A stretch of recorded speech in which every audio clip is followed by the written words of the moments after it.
Getting back to the UFC, International Fight Week, the biggest star in all of combat sports, the two-weight division champion, the notorious one, whatever you want to call him, he's coming back, and it is a rematch against Max Blessed Holloway, Maxi Baby, the former BMF, the best boxer in the UFC, brah. This fight is phenomenal. It's a rematch from the first fight that happened in 2013. That's a fantastic fight, ladies and gentlemen. When Conor McGregor was just on the come-up. When Max Holloway was known for being a really young fighter, but really good with good boxing, actually took Conor McGregor to the third round. Conor had to take him down in the third round because guess what? Turns out he blew his ACL. I wanted to keep it standing and put him away. In the second round, I caught a kick, tried to advance it past his half guard, and he caught my leg in an awkward position, and my whole knee just popped out midway through the second round. I was actually with Conor and his manager, Ori Atar, when Dana White came down. We were in Laguna Beach, California, told him to his face that he'd bust his knee. He was on Jimmy Fallon. He's doing the rounds. It's my understanding that he went from New York and he's going to Vegas or California rather, and he's going to lock in the rest of his camp here. So I'm confident unless, anyone can get injured badly, things can happen in a camp, but I think he fully intends on fighting this fight. No, that's not what I'm saying. I think he intends on fighting this fight too, but what I'm saying is that, you're supposed to say the right thing. You're not supposed to alarm people that, there's issues. And even in your head, you might think you're saying the right thing, but that doesn't necessarily mean that the right thing is going to happen. But I'm hoping, I'm positive, and I'm optimistic that the right thing will happen with Conor, and that he does do this fight, and then he does come back in April, and he does submit himself to the mercy of the game like everyone else. So I'm optimistic that those things will happen.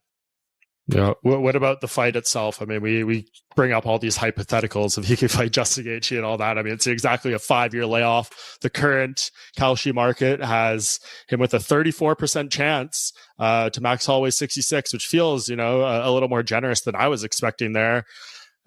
I don't know. How do you feel about this fight? Can Conor McGregor, are we just making fun games here for the sake of conversation, or is there a world where you see Conor McGregor actually winning this fight? Against Max Holloway? Yes, against Max Holloway. Yeah. I mean, yeah.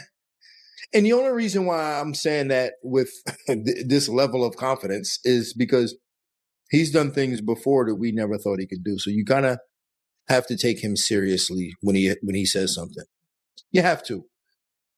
I've watched Conor. I was one of Marcus Brimmage's sparring partners when Marcus fought him. Oh, I'm just fighting this guy from Ireland. Now he's from Ireland. Who fight out of Ireland? Oh, this guy named Conor something. Oh, man, he touched him up, right? And then he goes on this run. Then he fights Dustin, and we go, oh, yeah, Dustin's the one who's going to save us. Dustin's our guy. And he knocks Dustin out. You're like, wow, this guy. And then he goes on this run, knocking out all our heroes. You're like, damn, right? They're a very familiar foe of yours. Max Holloway will be welcoming Conor McGregor back to the octagon next month, we all hope. If this fight does happen, it's at welterweight. How do you see this going? Can Conor do anything with, the fighter you're probably more familiar with than anyone in Max Holloway? Well, we know that, Conor hasn't been in the game for a long time, and I think a lot of people are thinking that he's just going to lose everything, but that's not the case. He's going to be dangerous. He's obviously going to still be very sharp, very explosive, still got a good eye. Is it the exact eye that he had when he was, double champ and doing what he was doing? No, probably not, but still going to be very dangerous. And I know Max is going to respect that. Obviously, they're going to want to put on a show, but at the same time, you're going to know Conor will be very dangerous early. I think Max will make the right decisions to not just, get in the fire straight away and then start to work him later in them rounds. We know that Conor, again, very dangerous, very explosive, but that is going to wear on you. And with that big layoff, even though he's probably training very hard, we know that that's going to eventually wear on him. And, that sharpness that I reckon he still has is probably going to deteriorate a lot quicker because of his being out of the game for so long. Interesting that, well, first of all, moving way up in weight, which is no shock. I mean, McGregor, he's not going to make the weight that he used to make, not even close to it. It's been inactive, 4 years, over 4 years, whatever it is, a long time. And he was basically retired, living a certain kind of life, right? Let's face it. Not a real, not a life that was an athletic life, a life that was necessarily keeping him fresh or his body, ready. So he's got to come back. He knows what weight he can make. That's why it's at such a higher weight. So that tells you something right there where he is, physically, right? That he's not close to what he was. Not that we expected it, but that confirms it with that he needs that cushion of weight. Hey, look, McGregor he's another pioneer. I mean, he's a legend. He was a great fighter, and he's still a great promoter and a big name. He's still the biggest name in the UFC, like it or not.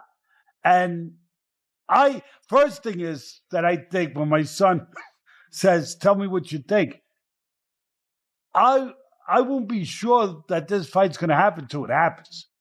That's number one.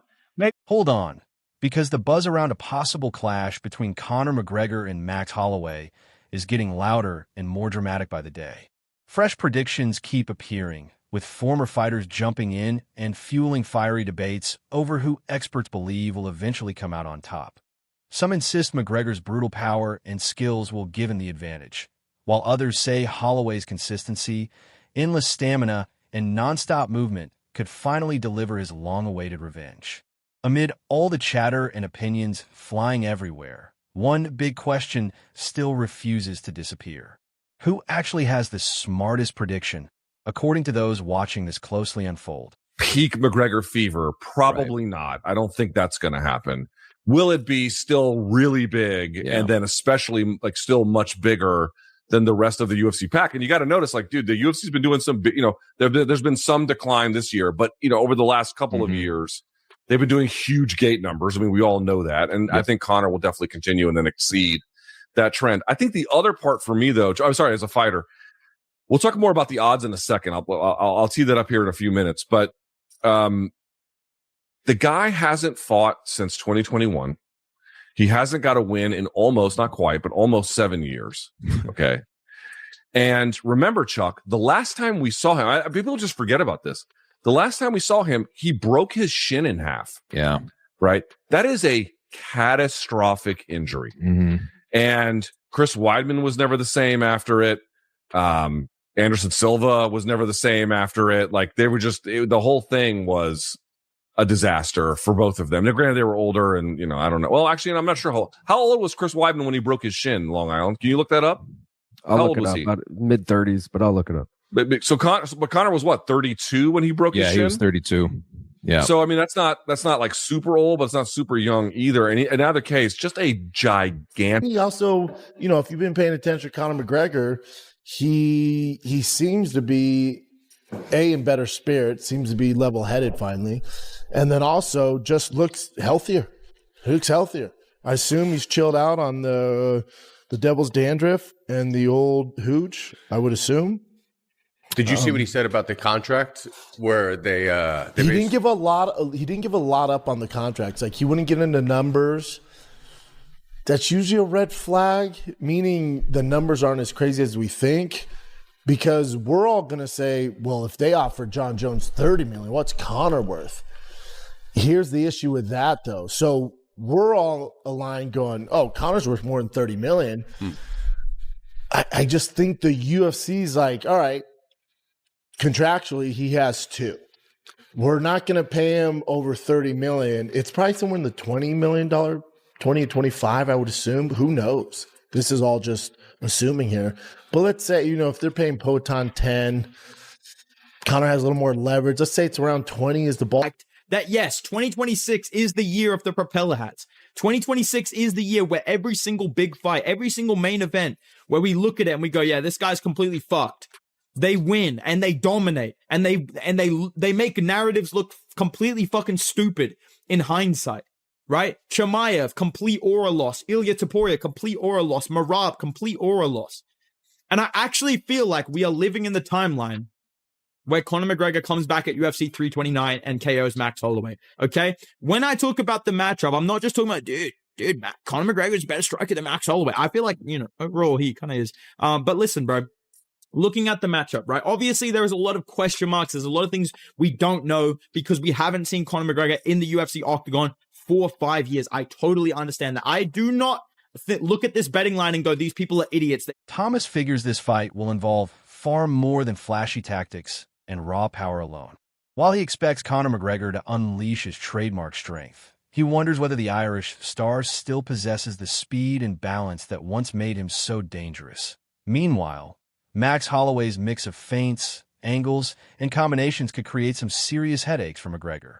If Holloway manages to stay outside the usual range while keeping his strike output high, Thomas believes the momentum could dramatically swing toward Holloway and leave fans buzzing about another shocking twist before the night finally ends. I guess, what is it? He needs to snipe him in the first couple of rounds. We're hoping Max Holloway's chin, after, being untouchable for a decade, and he's now been dropped in 3 of the past 4. Like maybe it's just not there and he can land the right shot and power's the last thing to go type of deal. Yeah, I think, well, Conor's still going to have that power. I just don't know if he's going to have the speed or the balance.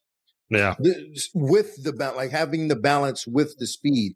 I think that in terms of foot speed, like Conor's always been great about understanding distance and creating angles and keeping people at the end of his punches to where he's really maximizing every shot and getting the most out of every shot. But Max Holloway is really crafty on his feet and creating like smaller angles to stay out of that range while giving you the illusion that you're in that range. And he's a volume puncher. And I think he might have the speed in the combinations, like between his According to respected analysts and seasoned observers, if Holloway can eat McGregor's heavy shots and keep firing back, things could get very uncomfortable for the Irishman. Thomas believes that early barrage of punches might bring back memories of McGregor's recent defeats, potentially shaking his confidence as the pressure starts piling up. Instead of obsessing over a knockout, Thomas thinks McGregor should be worried about Holloway's slick combinations and the relentless pressure they could keep pouring on throughout the entire fight. He could avoid staying out of Conor's, danger zone and just, just kind of off to the side of in the angles. I think he touches Conor up and I don't think Conor will do well if he starts getting touched up. I think after being out for so long and what has happened to him in his last couple of fights, I think if he starts getting touched up, it's going to be traumatic. It's going to trigger him that, oh no, I got knocked out by Dustin. And afterwards I got my leg broke. I think it's going to trigger him and he's going to have a bad experience. He's going to get touched up and find a way out. So it's going to be Max's job to just really put his hands on him. Not everyone is buying the idea that Conor McGregor's confidence is nothing more than a flashy publicity act. Brett Okamoto believes the swagger is real, pointing to McGregor's first clash with Max Holloway, where he still grabbed the win despite suffering a serious injury during the bout. Beating Holloway once already gives McGregor plenty of understandable confidence that he can pull it off again, setting the stage for a fascinating rematch. Whenever McGregor brings up that 2013 fight and insists he's facing the same opponent again, one question keeps lingering. Does he truly believe the hype himself? Or is he simply selling the massive showdown to excited fans and curious observers? Okamoto doesn't believe Conor McGregor is fooling himself when it comes to his chances against Max Holloway. Instead, he thinks McGregor has watched Holloway's rise closely and fully understands how much the former champion has evolved. Still, Okamoto points out that believing in McGregor and expecting him to actually deliver are 2 completely different things. He admits that facing someone as dangerous as Holloway after a lengthy absence caused by a serious leg injury is one of the toughest tasks imaginable, perhaps even in modern combat sports. Yet if McGregor somehow pulls it off, the victory could throw him straight back into the title picture and possibly set up a blockbuster clash with Justin Gaethje. Brendan Schaub believes McGregor is in a much better place than he has been in years, crediting his calm attitude, improved physique, and fierce mentality as signs of a successful return. Brendan Schaub also touched on the business side of things, suggesting McGregor's latest UFC deal may be smaller than many expected, possibly landing between $20 and $25 million. He even floated the idea of McGregor and Holloway appearing together at a White House event, a scenario that could have created massive buzz among fans and the media. If McGregor gets past Holloway, the possibilities suddenly become endless. Israel Adesanya believes a showdown between McGregor and Justin Gaethje would be an enormous attraction and one of the wildest events fans could imagine. Meanwhile, Another analyst acknowledged that the UFC could eventually put together a fight between Islam Makhachev and Conor McGregor, pointing to the long-standing rivalry between their camps as a major spectacle. The analyst also remembered the unforgettable atmosphere surrounding the Khabib-Nurmagomedov fight and believes another clash involving McGregor could recreate that same level of electricity and intensity for audiences around the world. Of course, not everyone is convinced McGregor's comeback is anything more than wishful thinking. Still, some experts warn that writing him off against Holloway could be a huge mistake, especially after seeing fighters silence critics with dominant performances throughout 2026. McGregor's striking ability and the mystery surrounding his return make this matchup far more dangerous than many fans are willing to admit. Everything depends on whether he enters the octagon healthy and completely prepared. If that version of McGregor shows up, things suddenly become a lot more interesting, with his kicking game potentially disrupting Holloway's rhythm and turning the entire contest into a fascinating chess match.